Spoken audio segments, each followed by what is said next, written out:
So,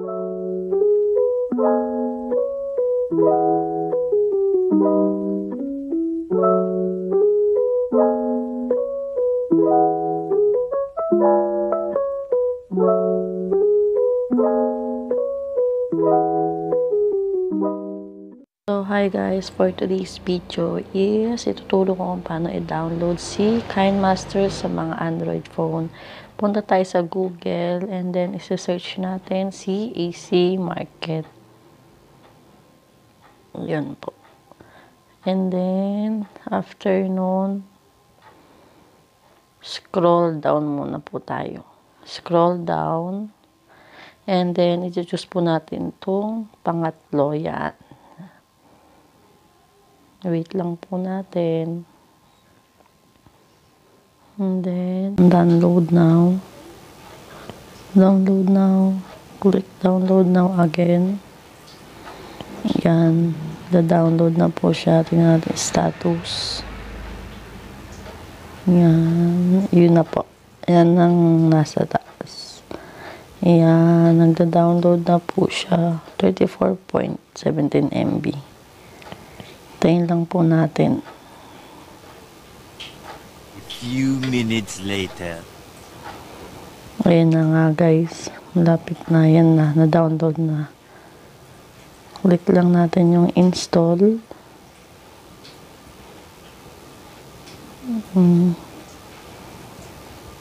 Hintayin lang natin.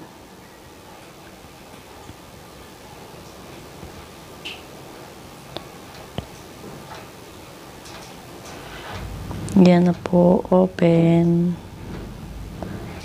Yan na si AC Market. Then, sa search natin dun sa taas. Diyan sa search bar. Yan, dyan po. Si KineMaster. KineMaster o KineMaster, basta. KineMaster Video Editor.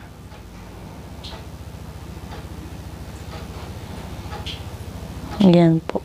Tapos, i-click natin yung download na yan. Then, itong pre-download.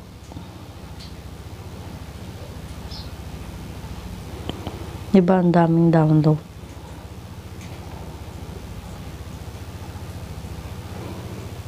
Yan, hintayin lang po natin siyang ma-download yan. Downloading na po. Hintayin lang natin. Saglit lang naman yan guys, lalo kung malakas yung wifi nyo. Madami lang siyang proseso sa pag-download, pero worth it naman yan guys pag na-download nyo. Kasi diba, na-download natin si AC Market, tas doon sa AC Market, i-download natin si KineMaster. Kaya medyo ano siya, hassle. Pero worth it naman yan kasi pag na-download nyo, lahat na ng mga effects nandyan na. Mababa pa ang download process, ipa-fast forward ko lang yung video para mas mabilis yung tutorial natin about KineMaster. 3 hours later. So, yun na nga guys, after ilang minutes, yan, na-download na. Pinutuloy natin yung settings. Set settings tayo. And then, allow from this source. Saka install. Pinag natin install. Then yan, installing na po si KineMaster. Ayan, totoo na po talaga yan na si KineMaster na mada-download natin. Yan, open lang natin. And then, yan na po. Na-download na po siya. Yan. Allow lang natin. Yan. Swipe nyo lang. I-start. Pindutin natin yan. And then, pindutin natin yung plus. Saka yung pipili natin 16, 9. Ano po. Media. Hili lang tayo dyan. Pili lang ako ng i-edit. Nasa sa inyo kung anong gusto nyo i-edit. Yan, pwede dito slideshow, pwede rin yung may video, tapos i-edit nyo dito. Ako pipili lang ako ng picture para gawan ng video. Ng parang slideshow. Make 70 copy.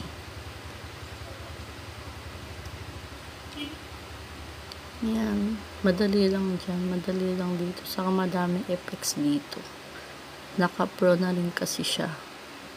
So, need nyo lang i-download yung mga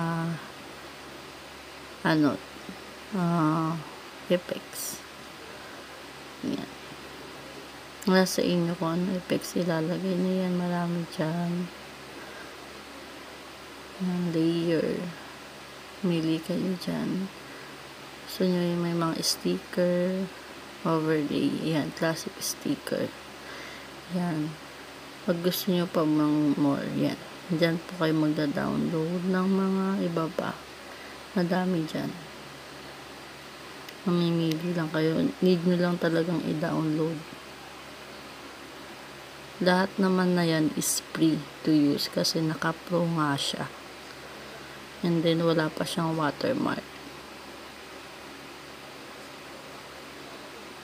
Yan, installing asset. Yung flash cut. Yan. Pwede nyo lang ilagay yan dyan.